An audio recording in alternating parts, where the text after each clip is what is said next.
Many of us have those stubborn pounds that seem impossible to lose, no matter how good we eat or how hard we work out. My solution is PlushCare.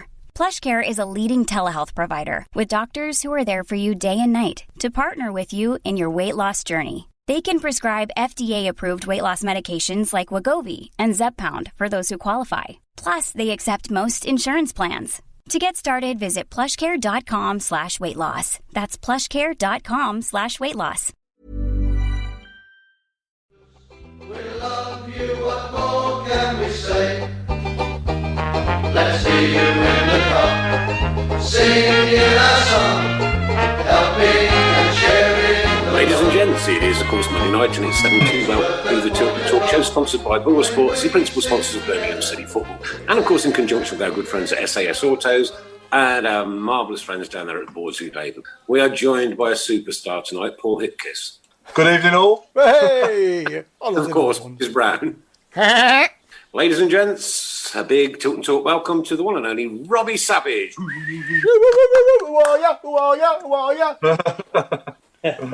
Robbie, thanks ever so much for giving your time up on a Monday night. What we decided to do with the Tilton Talk shows, we tell all our guests every week, is that throughout the pandemic, to keep in touch with all our fans and supporters and to keep everybody in contact with each other, we decided that we would do an hour show every Monday where we normally congregate in Birmingham and do it live from the studio. We're doing it through Zoom. Zooming it back to Chris, and Chris is doing all the magic work there and putting it. It's like he works for the BBC almost. It's incredible, isn't it?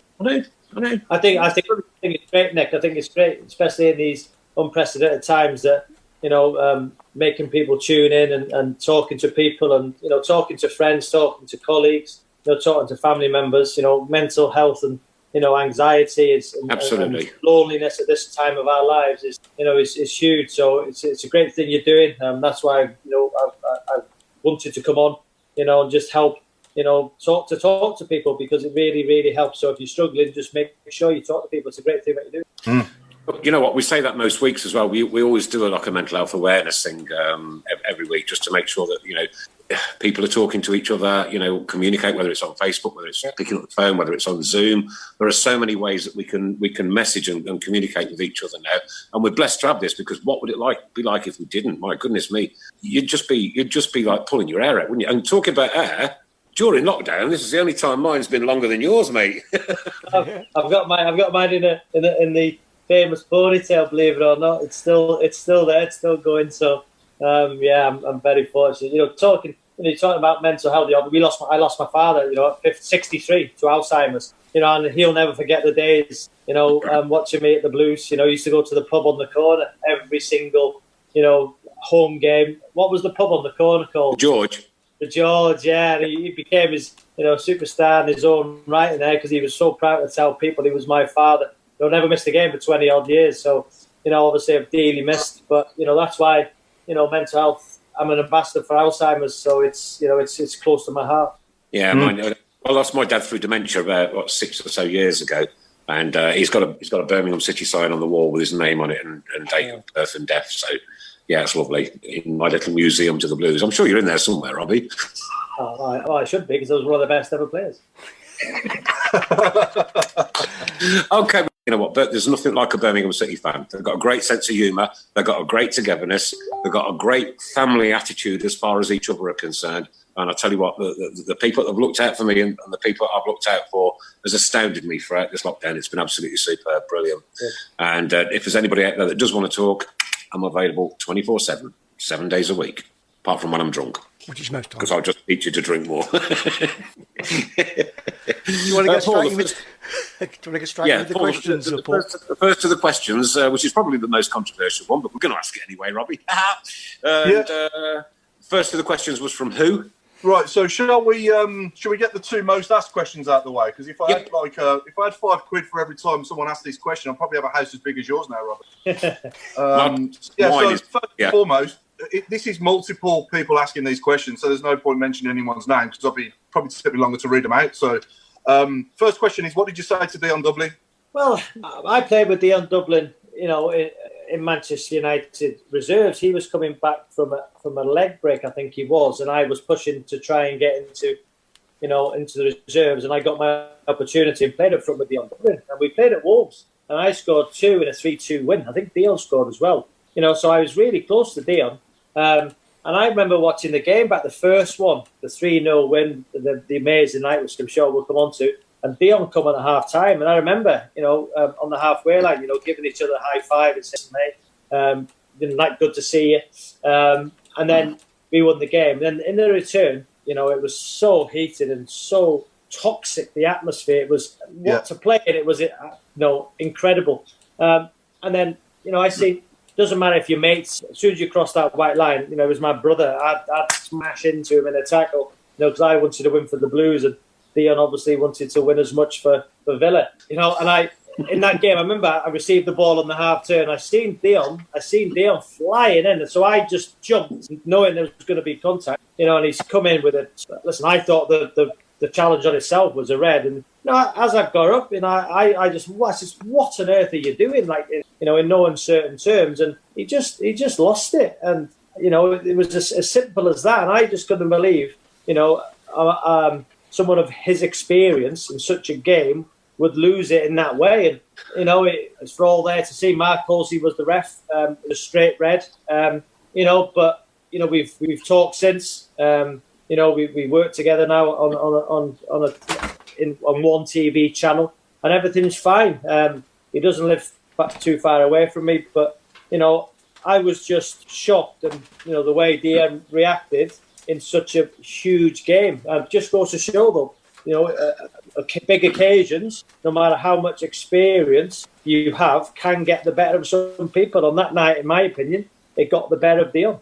Yeah. Do you think it was the atmosphere that caused that? Because it was past electric. It was. Listen, those games where in all my career, what it meant to the fans so many years back, wasn't it, the first one? And I see it on TV the other night when the fans were on the pitch, and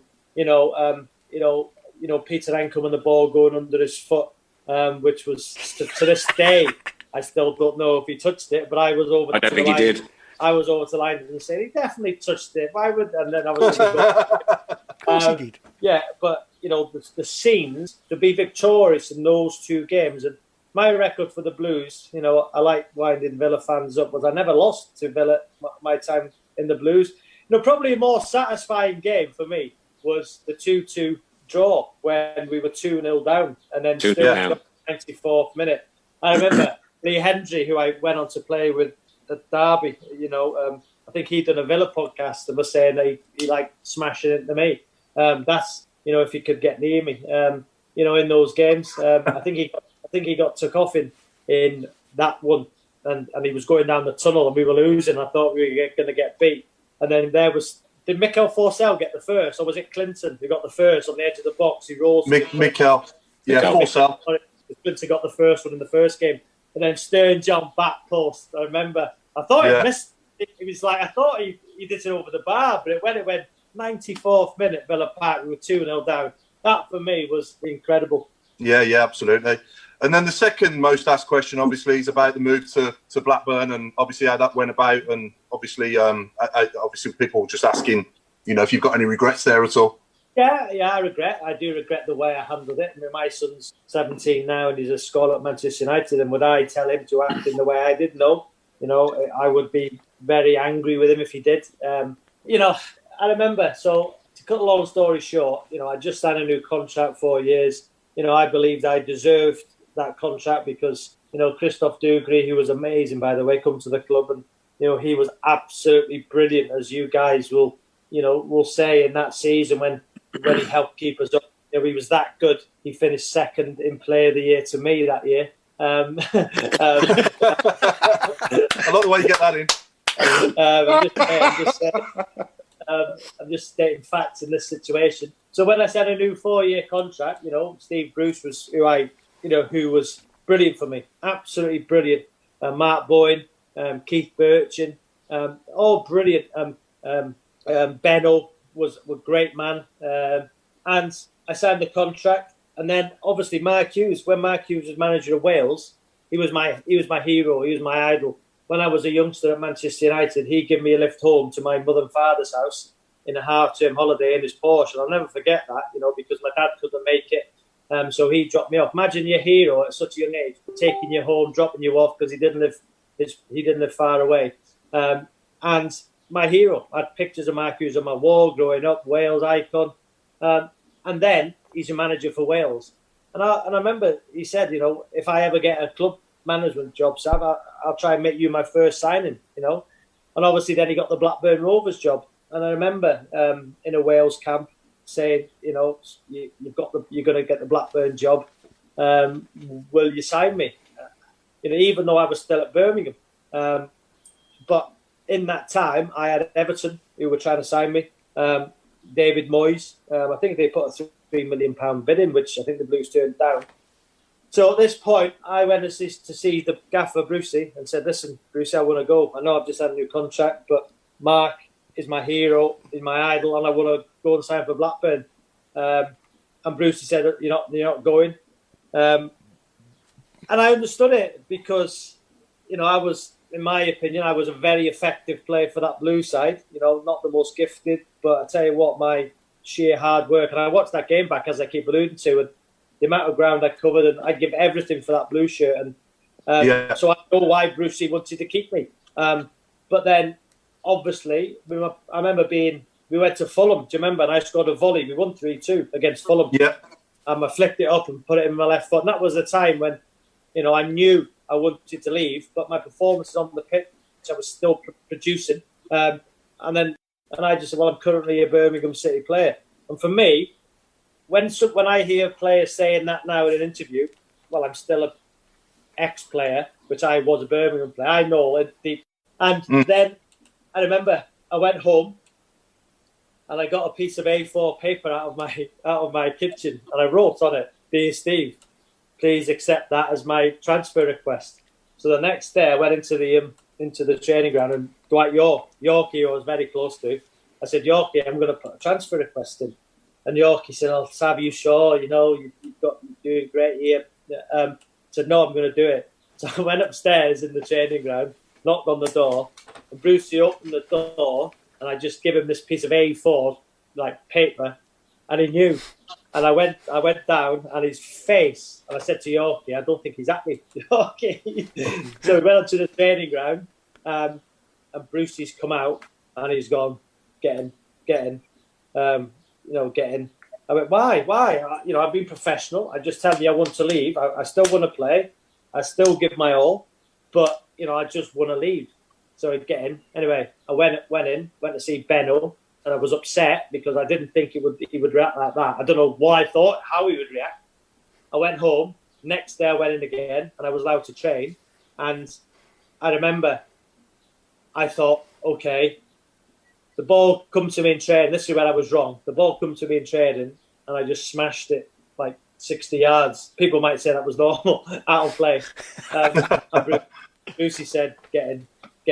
And from that minute on, he knew he'd lost me because I was disruptive, wrongly. My teammates, because in the dressing room I was, I'm sure the lads who have been on here will say that, Dave Horse, I believed I was a great influence in that dressing room through my style of play and through as a character. And Brucey knew that. And from that minute on, I think he knew he lost me. And obviously, Mr. Gould and Mr. Sullivan didn't want to let me go. And then I was made to play in the reserves at Solihull. I remember. I think it was the biggest crowd Solihull that reserve team's ever had. And it was a horrible night, and I understand the fans' frustration. I'd let them down. It's a proper football club whose fans, will save their money to go and support the Blues every weekend, home and away. And I let them down. I know I did, but I had no other option because the way I was playing and the way, the Blues fans and the manager thought of me, I was never going to be allowed to leave because I was that influential. So I thought, I've got to be disruptive to go. But I never once said I don't want to play. I think he left me out of a game, and I was in the stand watching a game. I think it was against Charlton on a Monday night, and I was ready to play. I was ready to play, and I would have given my all, like I did at Fulham when I knew I was wanted to go, but I scored a worldie. So I let everybody down. I let Brucey down. There's nothing more I would have liked on my old clubs is to go back and walk on the pitch at half time and get adulation for my time at those clubs. But I know that Leicester, I can't do that because when I signed for Birmingham, people say I kissed the Birmingham badge. When I went to the way I left Birmingham and when I scored for Blackburn, I went, running round. People said I should have celebrated. So those two. I don't agree with that. You've got to celebrate a goal. If you score a goal, you've got to celebrate it.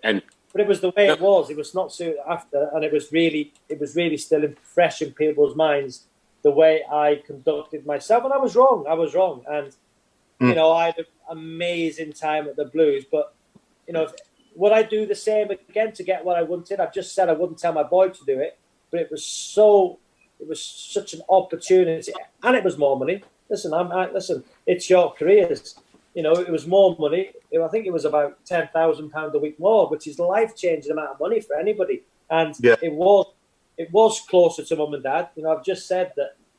I've explained my dad had Alzheimer's at 58. At 55, I give him a lump sum to help him retire because he wasn't well. There were signs at 55, but he wasn't diagnosed at 58. So, where I live now in Cheshire is only 55 minutes from my mum's house, where when I played for the Blues, I lived near Stratford-upon-Avon. So that was about 2.5 hours. So, people say that, I wanted to move closer to home, but when a newspaper knocked on my mother's door and measured St Andrews to my mum's house, then my mum's house to Ewood Park, Birmingham was closer. But, what people didn't understand was I lived near Stratford-upon-Avon, which is 2.5 hours from mum's house, where I live now, it's the same house when I signed for Blackburn, it's 55 minutes away. So, it was a factor, definitely a factor.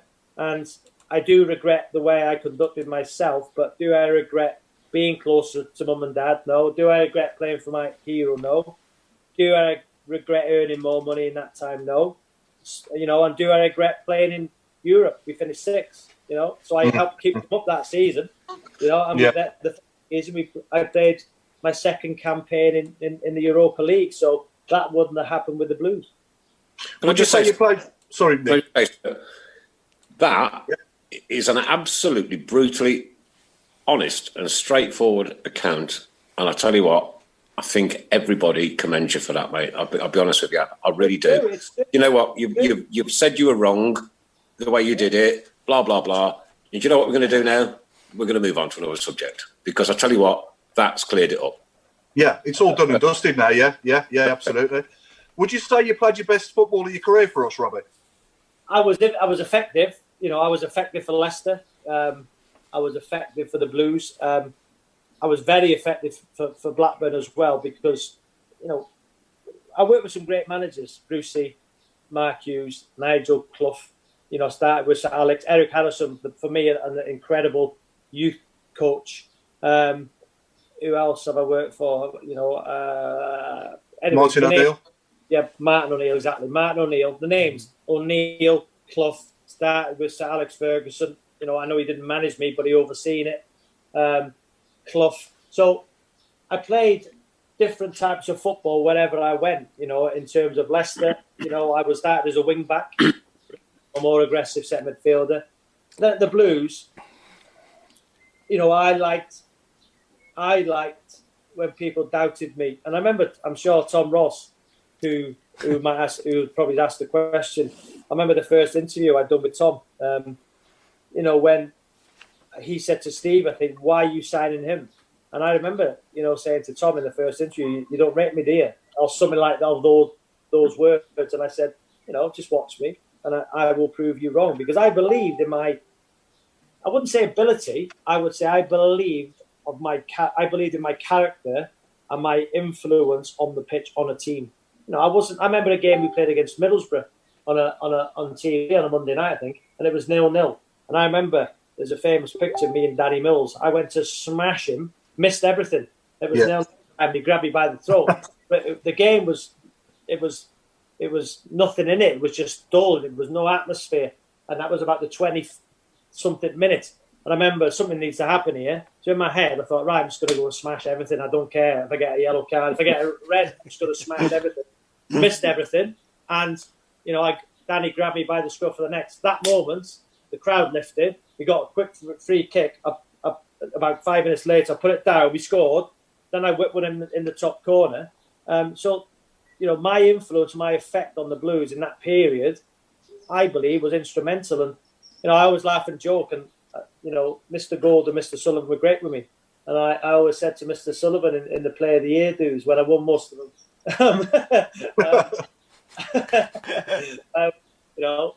I must be your favourite. I must be your favourite ever Blues player. I think I was close behind. I think Trevor Francis, and I think it was me. So, it was a great time for me. A great time. And I do regret it.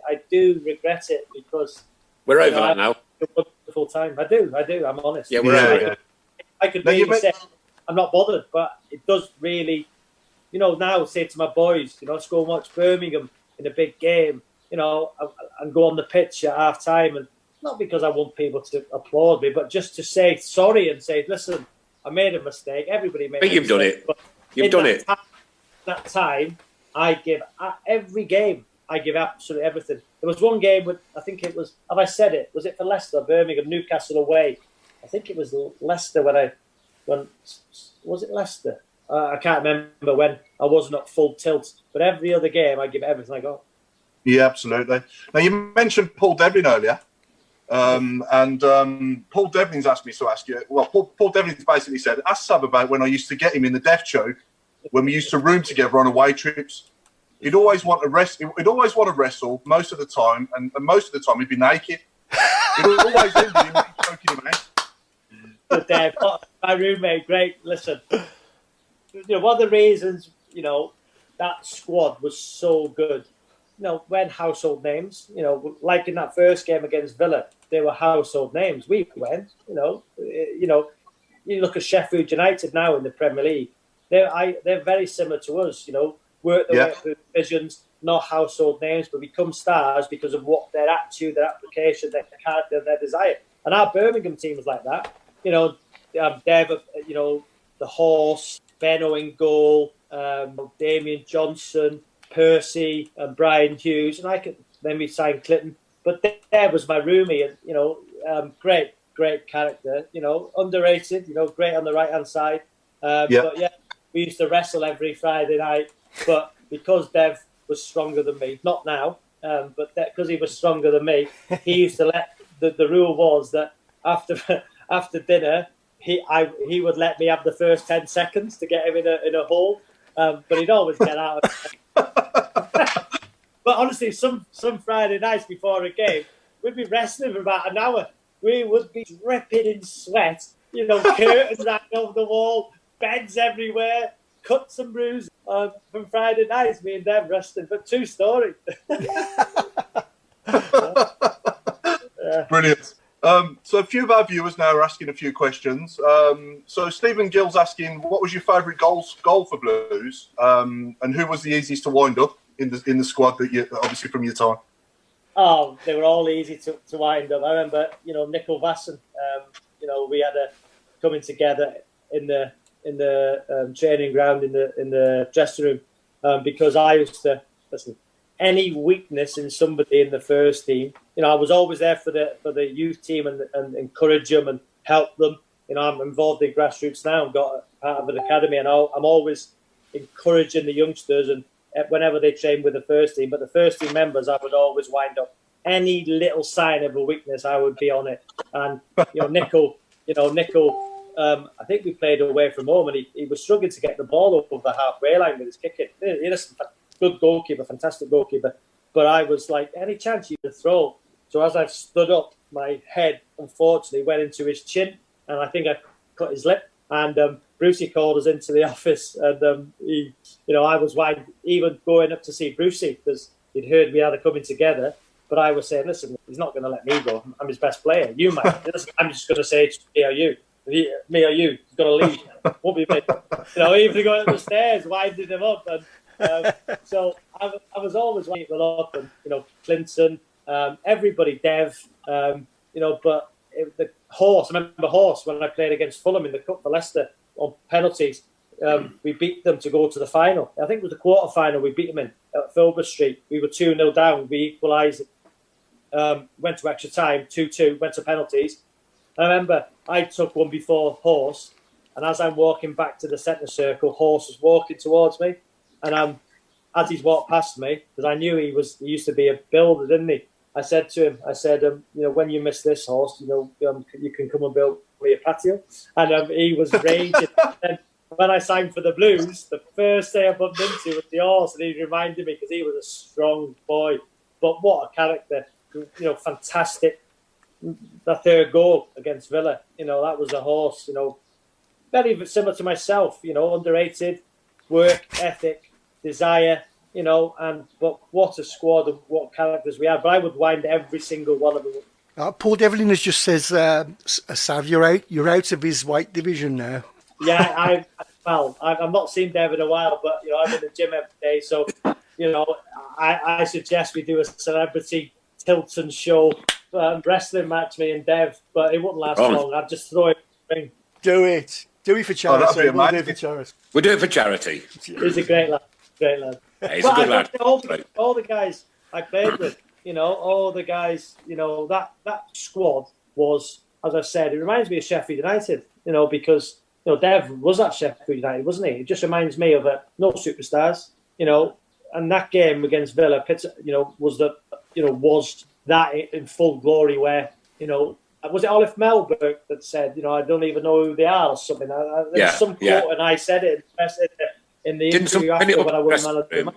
Go on, say it again, Nick. Didn't somebody pin that up in their dressing room? Yeah, Brucey pinned it up. And it was just silly, especially it was ahead of that game where, Olive Melberg was a wonderful player, as most of the Villa players were. But on the occasion, Brucey got us that fired up, but with inner aggression where, on those nights, to this day, they're amazing memories. Yeah. Was that probably the best atmosphere you've ever played in, do you think? Yeah, Millennium Stadium, Wales against Italy, that was amazing when we beat them 2-1, 75,000. But in terms of sheer, I played in Nottingham Forest, Derby as well, which is good, Blackburn, Burnley, which is good. But Birmingham Villa, considering it was such a long time since they played each other, and a night match as well, 2 night matches, wow. Just under the floodlights. Villa Park's an unbelievable ground, one of my favourite grounds, because I never lost there. But yeah, two great occasions. One of your favourite grounds because you never lost there? Is that what you just said? I don't think I lost there, did I? I think I might have lost. I think my record against Villa in my career was, I think I played 14 and lost 1, and that was in that Derby side, 6-0. We lost at Pride Park the season we went down with 11 points. Yeah, brilliant record that is. Stephen Cowell's asking, who did you enjoy playing alongside the most at Blues in midfield? See, people will say Alou Cisse, but I remember, me and we were quite competitive. Alou was brilliant for us, brilliant for the Blues. His once again, I would say, there were no superstars in the team until Christoph come in terms of sheer ability. We were all muchness. Nobody had that X factor that could turn a game single-handedly. Stan Lazaridis could on his day, on that left-hand side with his drive and his pace. But really, in our very, very structured, workmanlike, but we had no X factor until Christoph come. Alou Cisse was great to play with. If he missed you, I'd get you, and if I missed you, he would smash into you. And I always knew, but we were competitive in training. I remember Alou on one occasion would smash. We both train how we played, so we would smash into people in training. And on one occasion, I remember Brucey had to calm everybody down, and Alou smashed somebody, and I thought it was unfair, and he was not on my side. So I thought the next one, he's getting it, and I smashed into him, and I think he was out for about 5 or 6 weeks, and Brucey went mad because I didn't training, because that's how we played. That's how we all trained and played. But it was competitive because we couldn't do anything else. But I just remember we had a little gripe against each other in training. Who was the hard man as such? None of us are hard. We were just combative. And I remember that we smashed into somebody, and I thought he was a bit aggressive. So I thought, right, next one. So he had it, and he was out for 5 weeks, and Brucey wasn't happy. You talk about being the hard man and all this, that, and the other, but like you were quite different, really, when it came to going out with the boys and one thing or another after a game, before a game, or whenever. Yeah, I wasn't really, you know, I wasn't, you know, all my clubs, you know, I wasn't a drinker, not at all, because I was of the it's a short career. I worked ever so hard. You know, when you're told you're not good enough at 19, you know, by Manchester United, and then you go to Crewe, and all I ever wanted to do was be a footballer. You know, everything was my life was football.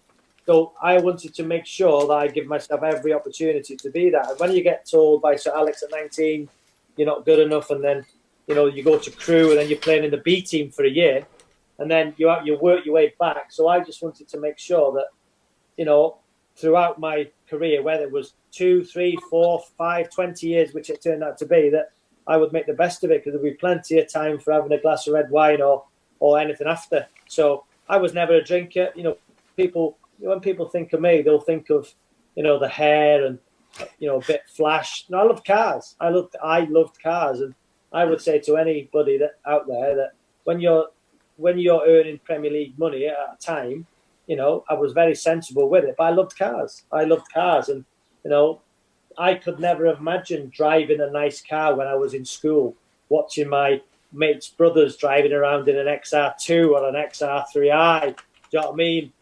So, yeah, I like the car, but I wouldn't drink. I'd hardly ever drink, and to this day, don't really like drinking, because I knew that if I drunk, I would not be able to give everything I got for that side. So, you know, I would miss nights out with the lads. You know, I was a bit boring, really, you know, a bit boring on nights out, because, you know, I just wanted to get home and prepare for the next day. Yeah, sure. And Penny Woods asked, sorry, Nick. Frank and honest stuff, that is cool. I like that. Yeah, absolutely. Yeah, a few more questions. Penny Woods asking, who was the best manager you ever played under? As I say, different, you know, Martin O'Neill was amazing, you know, amazing. Would get the best out of me by probably being derogatory towards me, but he knew how to handle me personally. You know, you know, the famous quote when he said, I lack one thing, and what was that? And that was ability. And I wanted to prove him wrong. Brucey was great. Brucey knew how important I was to that team and treated me that way, where I felt a bit special. You know, not in terms of taking, you know, the mick out of stuff, but knew that if I had a little niggle, he'd say, just have a day off there, because I was that important to the side. So he knew how to handle me as well. And Nigel Clough, I must say, you know, that latterly in my career, what a guy, and, you know, emphasised really by recently just walking away from Burton in this you know, unprecedented time, you know, because of the financial trouble League One and League Two clubs will be in.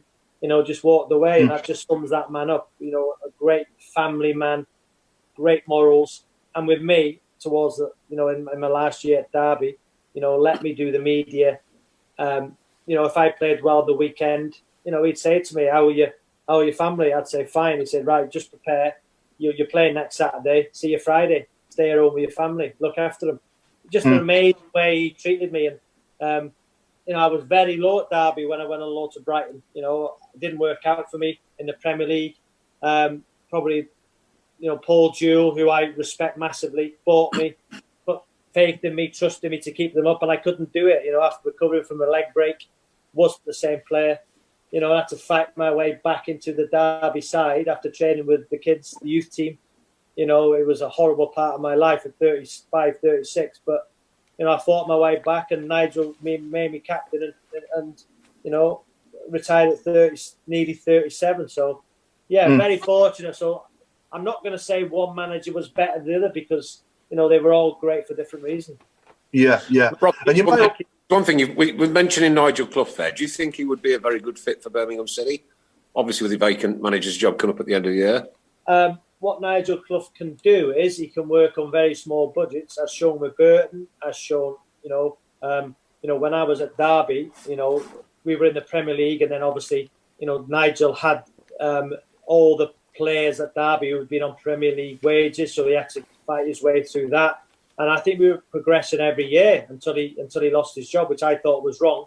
I wasn't there then. But then Sheffield United, Nigel was brilliant. I think he saved them from relegation, got on to 2 cup finals and finished in a playoff spot, losing a semi-final. I think was it 6-5 an aggregate, one of the semi-finals of Sheffield United. Got to 2 semi-finals as well. Got Burton to the semi-final of the Carabao Cup, losing to Man City.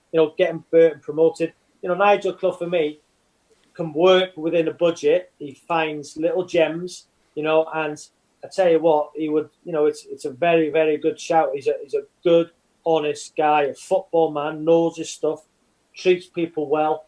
Nigel Clough would be a fascinating show. Craig Courtney's asking, is it correct that Robbie had agreed to sign for Blues with Brucey before the playoff final? So before we played Norwich in Cardiff, See, Leicester fans will always say that There's never been a faster or easier way to start your weight loss journey than with PlushCare. PlushCare accepts most insurance plans and gives you online access to board-certified physicians who can prescribe FDA-approved weight loss medications like Wegovy and Zepbound for those who qualify. Take charge of your health and speak with a board-certified physician about a weight loss plan that's right for you. Get started today at plushcare.com/weight loss. That's plushcare.com/weight loss. plushcare.com/weight loss. Millions of people have lost weight with personalized plans from Noom. Like Evan, who can't stand salads and still lost 50 pounds. Salads generally for most people are the easy button, right? For me, that wasn't an option. I never really was a salad guy. That's just not who I am. But Noom worked for me. Get your personalized plan today at Noom.com. Real Noom user compensated to provide their story. In 4 weeks, the typical Noom user can expect to lose 1 to 2 pounds per week. Individual results may vary.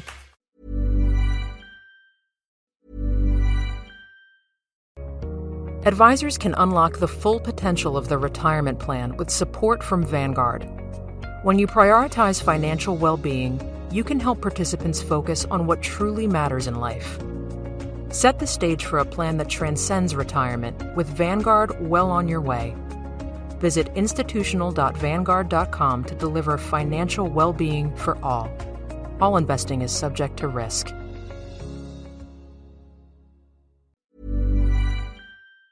Why did I leave when Leicester got relegated? But I think it was at the time, it was Mickey Adams and Dave Bassett who were the managers. And, I got a phone call saying, listen, we've got to cut the wage bill, in difficult times. Would you be prepared, because you've done exceptionally well, would you be prepared to leave? So I had no thought about leaving, and I was playing for Wales. And I remember Mark Bowen, who I played for with Wales, was assistant manager. And I think they were having their pre-match meal. And I said to Bo and to Brucey, if you win today, sign me. And then obviously they won on penalties, didn't they? And Darren Carter with the goal. And we all was laughing and joking, says, yeah, it'll happen. And then obviously it happened. So yeah, it was a bit of tongue in cheek, but that's what upsets me. Leicester, listen, I shouldn't have kissed the Birmingham badge when I went to Leicester, but I just thought that when I run out, I got booed off some Leicester fans, and I shouldn't have reacted. But again, I wear my heart on my sleeve. I'm impulsive. But yeah, it's true. The deal. I said to Bo and to Brucey, tongue in cheek, if you win today, I'll sign for you. But I never wanted to leave Leicester. It was never in my mind. But I believe that I left Leicester because of the financial situation. They got decent money for me. Mm-hmm. Sure. Nick, sorry, was you going to say something then? No, crack on with another question, bud. Yeah, no problem at all. So we've already had that one. Bear with me a second. Sorry, I'm scrolling through and I'm getting a lot of the same ones. So one from me, actually. Any more good pranks you can tell us about that you haven't said? And also, as well, who had the best and worst taste in music, and who was the best and worst dresser in the squad that you was in? There was never really any music in the Blues dressing room. No, not that I can remember. One of the pranks is, I remember on April Fool's Day, I was new to the club. Was that my first season there? And on April Fool's Day, I didn't live far from the Birch. I think Birch lived in Solihull or Tamworth or somewhere like that. And I remember I'll tell you where I lived. Cofton Court, Alcester. Yeah, I lived in Warwick when I was. I lived where Cofton Court was. I lived on that road and used to go through the what they call the water across the road, the ford. Yeah. And I lived in the farmhouse there. Quite vulnerable, long story, but one of the reasons why, as well, I wanted to leave the Blues in that time was when I announced that I was leaving, my house got attacked. I had 4 people turn up with balaclavas 3 o'clock in the morning. They were obviously, I don't know what was going to happen. My countless, people knocking on the window in the middle of the night. But it was quite scary and quite vulnerable. My wife felt isolated, because it was a beautiful house, but it was on the main country lane, and it was, Villa fans, Birmingham fans. But I'll never forget the night when, I'm going off topic a little bit, but when 3 o'clock in the morning, we heard a car pull up, and we had the big old-fashioned windows. I went to the front of the house, pulled the window up, and there was, 4 people there in balaclavas outside the house. And my wife was never the same since. So, all these factors contributed to me leaving. Listen, we could have moved house, of course we could. But, I used to travel from there every day to the Blues training ground. I remember one morning I phoned Birch up on his phone and said, Birch, I've brought down on the roundabout. I think it was Junction 3, is it? Junction 3, was it, to the training ground, to West Hills, off the M42. Is it That's Junction it. 3? Oh, yeah, the Redditch turn off. Yep. The Redditch, yeah. So I said, Bert, I've brought down. I had a sponsored Rover at the time. I said, Bert, I've brought down. He said, right, where are you, son? He said, he's great, the Bert. He said, I'll be there for you.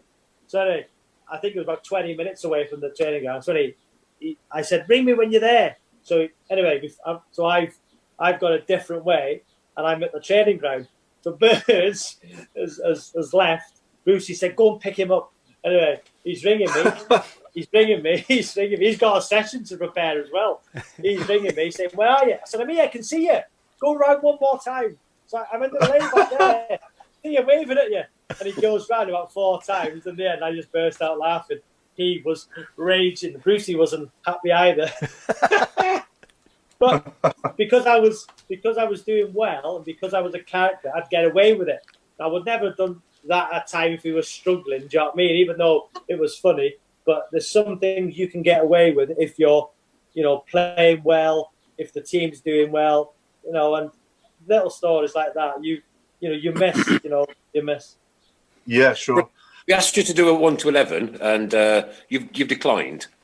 Yeah, because I always get asked this, and I might have done them in the past, but the more I see 1 to 11s, and I always think that to be a footballer at any level, and I've said this to my son, whether it's if you're a semi-pro, if you make a living out of football in League 1, League 2, and you can pay bills and have a life playing football, it's the best life you can ever do. So for people to get to to the elite level, Premier League, to be in a 1 to 11, I just believe that I respect everybody I played with, and people, players who I played with, like Brian Hughes, he would be in there for ability, but then Alou Cisse would be in there for, his tackler, my partner. Then you've got Clinton Morrison, he'd be in there for the goals he scored against Villa. But then Mikel Forsell was brilliant. Then you got Christophe Dugree, Stan Lazaridis on the left, amazing.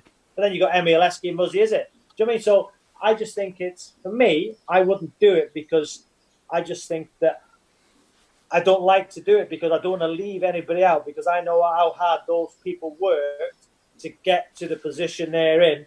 And for me to say I preferred he was better than him, because a 1 to 11, you either pick your mates, pick your close mates, or some of the Blues players might not like me, and that's why I wouldn't be in their team, because I'm sheer effectiveness for that team. Let's be fair, I should have been in every Blues team. And me, and Paul, and Chris.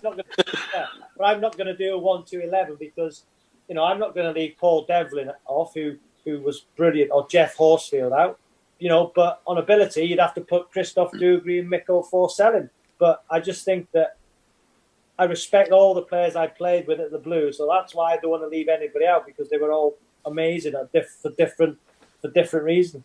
Yeah, and who was the best and worst dresser then in the squad in your time? Benno was shocking. Benno was. I wonder why everybody names Benno. They all say Benno, don't they? Who else? Stan Lazaridis, shocking. Kenny Cunningham, shocking. Wow. Yeah. This could have been your 1 to 11, the worst dressed. Yeah. There were some poorly dressed players in that Birmingham dressing room. So, yeah. And the best? Who would you say looked the smartest? Me. You? Obviously. Did you expect anything different? I remember going back to the day. I've still got a suit upstairs. It was a crazy time. And I remember I've got a number 8. Number 8's my number. And I've got a suit. And I've got a number 8 embroidered in like fake diamonds into it. It's horrific. It's horrific. And do you do? So I've had it made especially for the Blues. Do you ever do auctions or only giveaways? Oh my God, yeah, we're doing a huge thing for all the PTSD. time. But what I'll do is if I find it, if you got a minute, if I run upstairs and try and find it, I'll give it away. Yeah. Of course, we're talking. Go on. Stay there. Give me a minute. Okay. Boys, ladies and gents, what an interview this has been. This has been an absolutely eye-opener. Wow. Been a pleasure. Been a pleasure to be a part of so far. Brilliant. Mate, I tell you what, this has been superb. What do you reckon, Chris?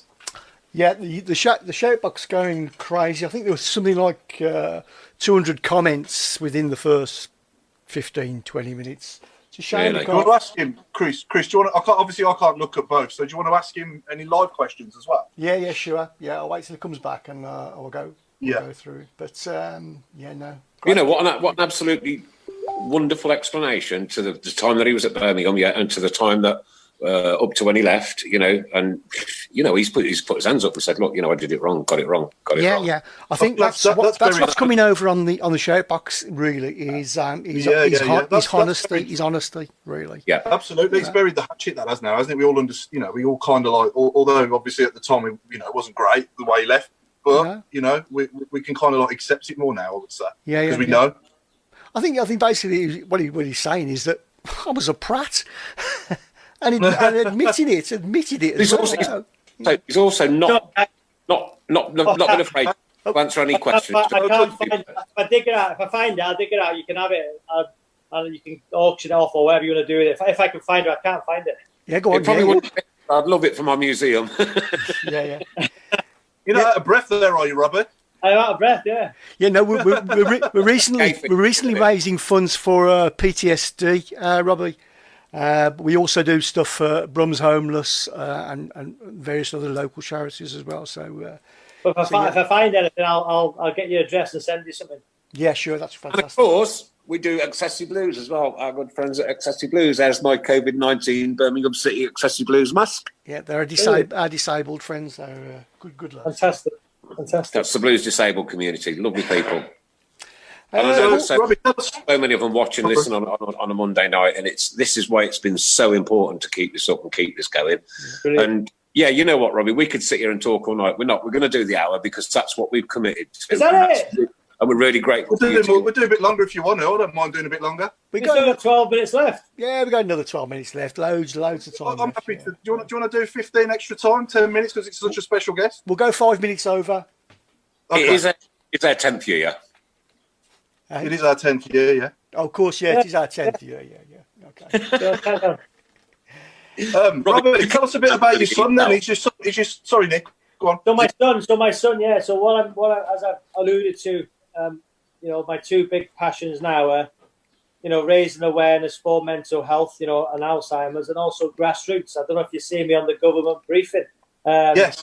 Not so long ago when, I just felt that, the grassroots was getting overlooked a little bit. It was all about bringing elite sport back, which I agree with, because if elite sport comes back, the income and the economy and the money raised hopefully some can get, put back into grassroots. So I'm huge. I've got a team myself, which my youngest son plays for, and I just think that it's so important the grassroots aspect, and I'm involved in an academy, and what I do is now I try and rehabilitate the players who have been told at such young ages to get rejection and told you're not right for that football club at that particular time because of A, B, or C. It's very difficult. I was told at 19, and it's heartbreaking. But to get told at now 10, 11, 12 that sorry, it's not quite for you. So I take our academy takes a lot of those players in, and my particular team last season, 7 of the players who come into the side are now back in academies because I try and give them the confidence back, believe in themselves, work on their strengths and their negatives. Who've got desire to be a footballer. If you're told no at such a young age, it's not the end. There was one particular boy who was released by a championship club. They told him that he couldn't get around the park, so he come to play for me at a grassroots level. I helped him. I communicated with him on a weekly basis. With his parents as well, and his granddad who took him around everywhere. And now he's at a Cat 1 academy, and they've given him a contract till he's 16. So just goes to show you can be told no. Also, one of my players went to the sign for Liverpool. So it gives me great joy and great pleasure to see these kids have a second opportunity. And listen, at the end of the day, it's down to them. It's down to those kids if they've chosen the right pathways, if they've got the support around them. But you imagine, like, my son's 17. He's a first-year scholar at Manchester United, and I've watched him many a time against the Blues. Jude Bellingham played against my son, and I remember the first time watching Jude play. Wow! I said to my boy when I got in the car, he is something else. He was the best player on the park.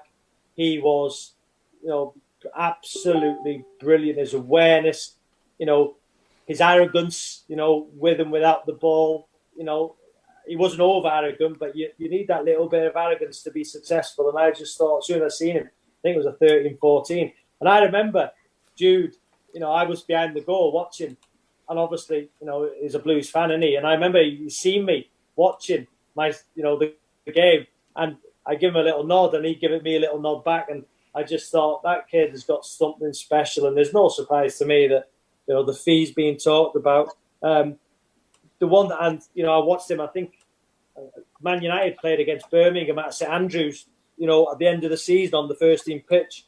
And I remember seeing him then again, and he was, again, the best player on the pitch. But I thought where he would struggle, and this is just my personal opinion, was without the ball. Because when you're that good, when you're going through the ranks, you're the best player. Everybody gives you the ball. And sometimes you forget about going back towards your own goal. So I thought one thing that might let him down is, and you guys can tell me different in the championship, is work ethic without the ball to get back. Because I thought to go to that next level, the best players in the world, with and without the ball. You look at Messi. And listen, I'm not comparing Jude Bellingham to Messi, but what I'm saying is the best players in the world, without the ball, they work ever so hard. Look at Frank Lampard. Look at Paul Scholes. But with the ball, Jude Bellingham was the best I've seen. And I've seen lots of youth football with my son going everywhere. And he's the best I've seen. And obviously he's progressing to the first team. Huge fees with Dortmund and Manchester United being, touted about. But there's no surprise. But the one thing I thought that might let him down, but I've not seen much of him recently, is without the ball. And you guys can tell me different, what he like without the ball. Yeah, he's pretty good. He's pretty hot. He's going to go all the way without a doubt, isn't he? And what a shame that a club with bears the name of Birmingham City cannot keep hold of players like that. It breaks our hearts, mate. Listen, the financial, what you'll get for Jude, will help massively, for the next manager, whoever that may be. But what I'll say is, what an outstanding talent, that he was when I see him. He's the best I've ever seen. And I've watched so much football, youth football. But when I see him that night, I come away from that ground, I said to my boy, wow. Check out his younger brother on YouTube. Pardon? Check out his younger brother on YouTube. I've seen his younger brother play. Listen, obviously another fantastic talent. And usually the younger brother will, you know, sometimes will progress past their older sibling because, you know, they'll get kicked more. You know, I was a younger brother. You know, I don't know if there's a stat, but a younger brother who, you know, sometimes will go on to be the better player because they've had to fight against everything. You know, and I've seen Jude's brother, and he's a very good player. But I've got to say, Jude Bellingham is the best youngster I've ever seen. He was incredible. I'm going to take just a minute, Robbie, to read a few reactions out that are coming through. And apparently, Rob Knight says you gave my sister your kick racism out shirt away at Southampton to her first ever game. He was my hero, and he gave it to her. Ian Clayton, my late father, loved Robbie. He used to sing "We love you, Robbie," because we got blonde hair. Thanks for the great time, Sav. 8, legend. 8, keep right on, Stuart Rose. Grassroots and Alzheimer's, such worthy causes. Nice one, Robbie. Keep right on, Carol Sandland. I have PTSD and that kind of stuff. It's home. Love you all, Thomas Lochran. Oh man, there's just so many nice messages coming in. You know what? I love the song. My mum still sings a song to me now. So we love you, Robbie, because you've got blonde hair. We love you, Robbie, because you're everywhere. We love you, Robbie, because you play for the Blues. We love you, Robbie. Listen, my mum still sings it all the time. Remember it. Yeah, I remember, Robbie, I remember going up to Newcastle. When the referee elbowed you in the face and we were all singing that. Yeah, it was brilliant. You know, there was a video put out this week about, I think it was Amazon Prime Video said something we all love to see. I think it was Matt Messias, you know, giving it me. And do you know what, that game, I'm not sure. What was the date of that game? You can tell me. What was the what? What was the date? Oh, Paul, no. Oh, God. I know it was August 2003, but I don't know the date. I don't know the actual number. You've let me down. Paul. Was it August 2003? Yeah. It was the start of the 03-04 season, yeah. We won 1-0, didn't we? David Dunn got the rebound off the penalty. Because in the May, I'm sure I played against Newcastle for Leicester for the Blues? When my son was born, so my son was born the 2nd of May, 2003. Yeah. So I'd have been at Leicester or Birmingham then. No, you'd have been at Blues then. Blues, yes. Yeah, so I'm sure I played against Newcastle when I was in hospital with my wife. She gave birth to our son Charlie 17 years ago. Wow, 17 years ago. And I went up to, my dad drove me up to Newcastle to play for the Blues. I think it was Newcastle. I might be wrong, but I was thinking it might be in that game. But obviously it wasn't. Yeah, no, sure. More messages. Glenn Edgington all the way from Queensland in Australia. Will be difficult to top this guest. You're a benchmark, Robbie. Wow. Nick, I understand people, you know, some Blues fans will think I was a disgrace. I let them down. I did. And I remember coming away from that Solihull game, the reserve game, and I was in the car. And do you know what? At the time, I was just thinking, I don't really care. I just want to leave. I want to leave. And to this day, you know, if I ever tell my boys read my book, and it's all in my book, and the way I handle myself, a disgrace. Yeah, but we dealt with that earlier. What's coming through now as messages of support? Tracy Hemming, love you, Robbie. Des Fox, top banana. Stephen Gill, Robbie, you're a legend. Steve Harley, Robbie, we love you because you got blonde hair. Ricky Seal, brilliant. Yes, Robbie, my love growing even more for this guy. Told you guys from Dave Quine. Robbie Savage, a Blues legend. I'm just reading them as they're coming in. Like, you know, I mean, love you, Robbie. You're a top fan. Another great legend in his own. There's got to be some horrible. All is forgiven, Robbie. You're welcome back at the Blues. I would like to walk out at St Andrews, you know, because even people behind the scenes, the staff, you know, I've been back, as I say, to watch my son at the end of the season before they ripped the pitch up, you know, and all the staff are the same, and you know, I did love it, and the staff. Do you know what I mean? So I honestly, I mean this. I would wish one day I could walk out, but right, here you go. Ready for this? I couldn't. Number one, we're going to organise it. Right? No, I could. I'd get hammered. You know what? And right, so. You might get a few numpties, right? But I tell you what, the reaction tonight has not been what I thought it was going to be. I thought you was going to get so much negativity, but these people absolutely have taken on board what you said earlier, right? And that's your perfect explanation for what happened. It's past. It's done. You wore the badge. You kissed it. you're a legend. Yeah, thanks. Yeah, but I'd understand if I got hammered because I was wrong. Just another question. Sorry, a question I forgot to ask. One of our backroom team, Adam Wilkes, is asking you, Robbie, who was your best mate at the Blues to do social stuff with, and did he confide in that person privately when he wanted to join Mark Hughes at Blackburn, and what was their reaction? See, my mate was Mark Bowen, the assistant manager, but obviously, I couldn't put him in a difficult situation. Do you know what I mean? Because he was Mark Hughes' very good mate as well. Do you know what I mean? So you imagine that I've got my mate, Mark Bowen, who was big mates with Sparky, but is the Blues assistant manager. So I would never have put him in that situation. I would have confided in him, but I couldn't put him in that difficult situation.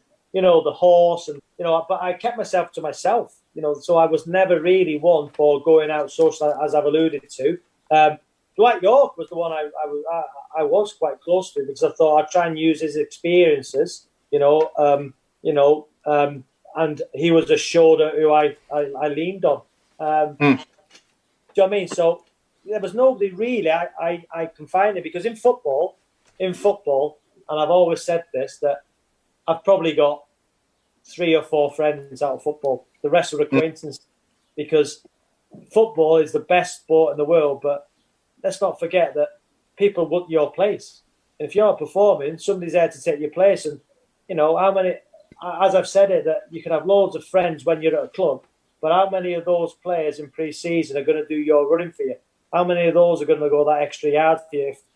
How many of those will be happy if you're injured and, they get a chance? So, I had lots of friends when I was at clubs, but now, most of those have become acquaintances, and I've probably only got 4 or 5 friends from football who I could really rely upon. Do you know what the best thing is about this show, Robbie, is that, we're 3 blokes usually in a room, yeah? We go to the games, we sit in different parts of the ground, we occasionally meet up there, and then we always meet up on a Monday night, and we're 3 Birmingham City supporters who just talk passionately about the Blues and just want the best for everything and for everybody at the football club, whether that's, manky pies or K2 security, it doesn't matter. We'll discuss anything when we're open and we're dead honest on it, right? We're bang on the button with it. There's no hidden agendas, right? We've asked you the questions. You've given superb answers tonight. It's been an absolute joy and a pleasure. It really has, honestly. My pleasure. And when all this malarkey is over, right, I want you and Devlin to come down and have a night in the studio with us, but no fighting. In our new studio, by the way. Not in the nude. No fighting in the nude. In our new studio, says. Well, listen, it's been a pleasure, and honestly, listen, I don't do many podcasts, but I just thought that, as you say, three guys chatting football with a passion. I'm passionate about football. I think I should, give back. Because when I ask people to do a podcast for me, and you're thinking, shall I ask them? But the amount of people do stuff for me, so I'm always in a position where if somebody asks me, I feel I should. Again, we're all passionate about football. It's tough times out there. As you've said about, to talk to people, that's imperative. So it's a great cause, and it's been my privilege and an honour. Thank you. Pleasure. Okay, Robbie, I just got a couple. Sorry, Chris. Sorry, I just got a couple of shout-outs, Robbie. Can you say hello to Sally Courtney? That'll make her day. Hello, Sally Courtney. How are you? Hope you're well. A happy birthday for the 6th of July, Mark Simmons. It's his 60th. Happy 60th birthday, Mark Simmons. And lastly, we believe that Leighton, who we spoke off air about, we believe he's actually watching, but he's a bit tired, so he might be going in and out and that like. But if you can say hello to that chap. Hi, Leighton. How are you? I've tried to call you on 4 occasions. I totally understand, the circumstances why you would not answer. So, I've been reluctant to leave a message. So I want to speak to you in person. The guys have told me about your situation. I'm here to help, to support. You have my number. Obviously, don't give it out, but you have my number. And if you ever need to feel to ring me at any time, day or night, for a chat, please ring. Wow. That's just blown me away, man. Goosebumps. And that video is amazing, isn't it, as well? I'll show you this arm, really goose. The video of Leighton coming out of intensive care was fantastic, wasn't it? Great to see that. Oh, great. Oh, superb. Yeah. Yeah, I mean, we're aware of other people that have lost close family, relatives. Birmingham City fans have succumbed to this, and it's not over. So, you know, and we give this message out every single week. Just do what you're being asked to do at all times, right? Whether that's your social distance, and I don't agree personally with the shops opening this week. I don't, you know, it should have gone on for a few weeks longer. But who am I to say? I'm no scientist. It's just that I don't know. I just cannot for the life of me even imagine a second wave of this thing coming and taking more people. It's been a horrible year, right? When the Queen said "Annus Horribilis," she had no idea, because this has been the worst year of my life without a doubt. And it hasn't affected anybody, me personally, but we do know of people that have, you know, been taken by this cruel, evil disease, and it's indiscriminate, completely indiscriminate, and that's why you should just take so much care of what you're doing. And one very last question from me, Robbie. Who would you say is the best player you've ever played against? Steven Gerrard. You know, I was very fortunate. You know, I played against Pirlo, Rivaldo, Ronaldo. You know, Keane. Oh, you're not name dropping, are you? I'm just, but you know, Steven Gerrard was just Frank Lampard. Wow, but Steven Gerrard was incredible. He could do everything, couldn't he? I tell you what, the Blues, we had a good record against Liverpool, didn't we? I remember we went up there. I set up the winner for Darren and 1-0. Yeah. I think Upson nodded it back, but you put the free kick in. That's it, the free kick. That's it. Yeah. So you remember this? And we also Upson nodded it back across the goal. I'm not being funny, Robbie. We say this every week. He's like a savant. Honestly, his memory is Do you remember one moment which probably was summed my Birmingham career up? I think it was against Liverpool at home, and it was the referee had given a drop ball in the middle of the park, and it was kicked towards the corner flag. Do you remember? And I sprinted the whole length of the pitch and slid tackle and put out for a throw-in right there in the last few minutes, and we kept them in the corner and won the game. Do you remember that game? No. But was that the one when you fell over? Is that when you fell over running out of the stop? I was talking to Danny Murphy, and I tripped over the carpet, didn't I? But last time I'm like you guys. I love talking football. Like to stay on. Listen, football is what I've always done, and you know, when people stop you and say, "I bet you ain't talking football," I love it. I love reminiscing. I love, you know, sitting with, you know, the older generation, reminiscing the stories when they went to games. You know, I could sit here all day and talk to football fans because I'm a football person. I love football. You know, I'm very fortunate now. I can do it every Sunday on 606 and on the TV.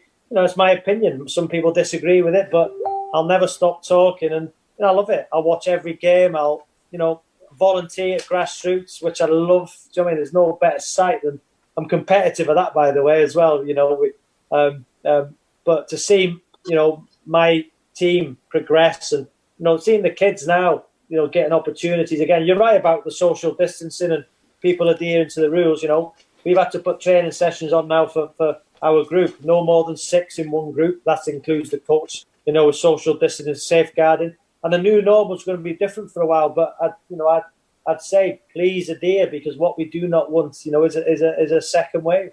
Yeah, it would be very destructive, not just for the economy, obviously for sport and for human life as well. So just be safe, people.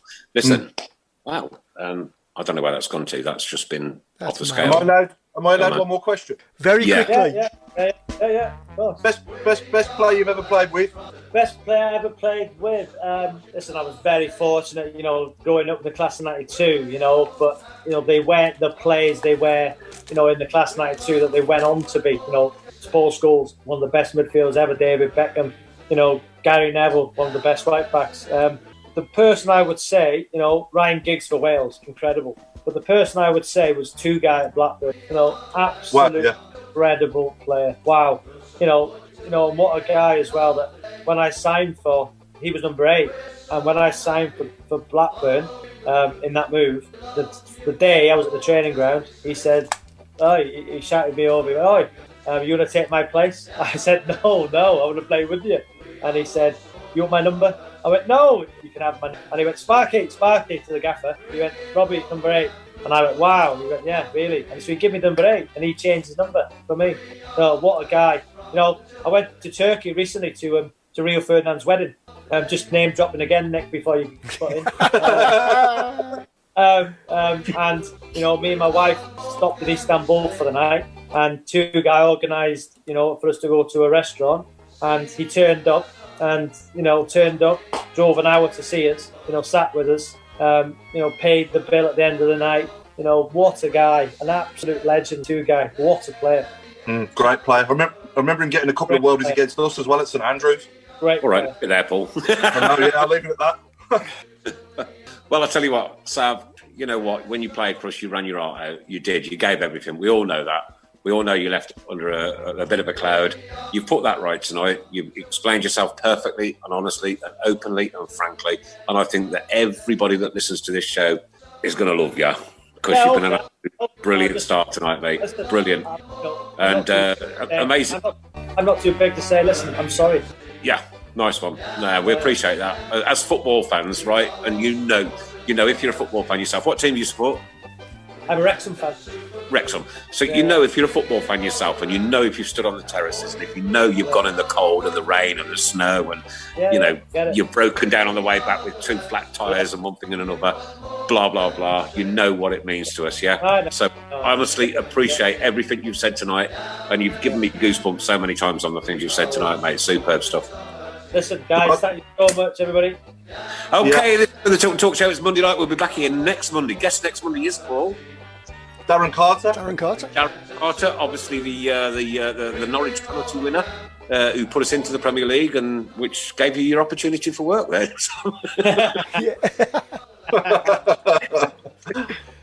Kept you employed for a couple of weeks. Ladies and gentlemen, from Paul Hipkiss. Good night, all. It's been a pleasure. From Mrs. Browne. From myself, good night and keep right on. And from Robbie Savage, the legend that is. Good night, and I'm sorry. Bless you, mate. Take care.